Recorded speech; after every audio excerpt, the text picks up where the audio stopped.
ये कांग्रेस यात्रा निकाल रही है और कह रही है कि केदारनाथ की जो प्रतिष्ठा है उसकी रक्षा के लिए यात्रा है। कैसे आप लोग देखते हैं उनकी यात्रा को? देखिए, मैं शुरू से कहता आ रहा हूँ कि कांग्रेस की जो ये यात्रा ये शुरू की है हरिद्वार से, ये पूरी तरह से फ्लॉप यात्रा है। और माननीय मुख्यमंत्री जी ने बहुत ठीक कहा, इनको प्रायश्चित यात्रा निकालनी चाहिए थी। अब आप देखिए, जो लोग भगवान श्री राम को काल्पनिक बताते रहे हों, जो राम मंदिर पे सवाल उठाते रहे हों, जो सनातन पे सवाल उठाते रहे हों, आज उनको भगवान केदार की याद आई है। और केदारनाथ जी के प्रति जब वहाँ आपदा आई थी, आप भी जानते हैं किस प्रकार का इन्होंने काम किया था। मैं आज कह सकता हूँ कि जहाँ केदार का सौंदर्यीकरण हो रहा है, एक विस्तारीकरण हो रहा है, वहाँ जितना काम माने मोदी जी की कृपा से वहाँ हुआ है, आज उनको लेके ये परेशान है। और जिस प्रकार से यात्रा सबसे, यदि मैं कहूँ इस दौरान सबसे ज़्यादा तीर्थयात्री हमारे 4 धामों में किसी एक धाम पे सबसे ज़्यादा आए तो वह केदारनाथ। ये हमारी यात्रा को प्रभावित करना चाहते हैं, ये चाहते हैं कि हमारी यात्रा वहाँ पे इतना ज़्यादा ना हो, सरकार के नाम से ज़्यादा नाम ना बढ़े।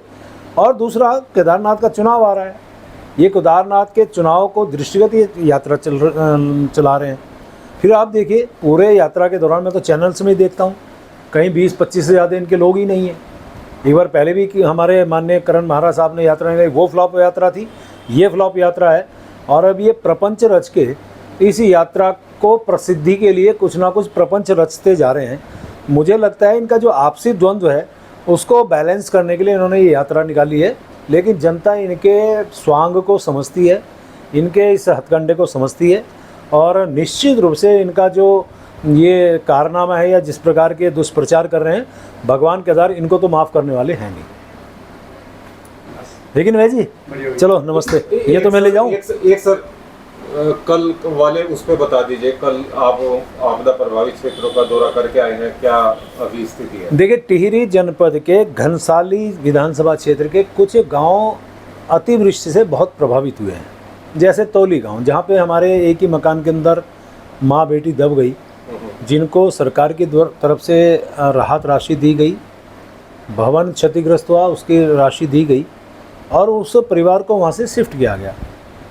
उसके बगल में गांव जहाँ पे लगातार पानी आ रहा है, मलबा आ रहा है, अतिवृष्टि के कारण वहाँ के लोगों को परेशानी हो रही है, उन 55 परिवारों को वहाँ से शिफ्ट करके एक राजकीय इंटर कॉलेज में रखा है, जहाँ उनके खाने का, पीने का जो भी व्यवस्था है उनके लिए कर सकते हैं सरकार के द्वारा। मेडिकल कैंप है, साफ़ सफाई है, लाइट है, चाय पानी की सभी व्यवस्थाएं उनके लिए की गई हैं।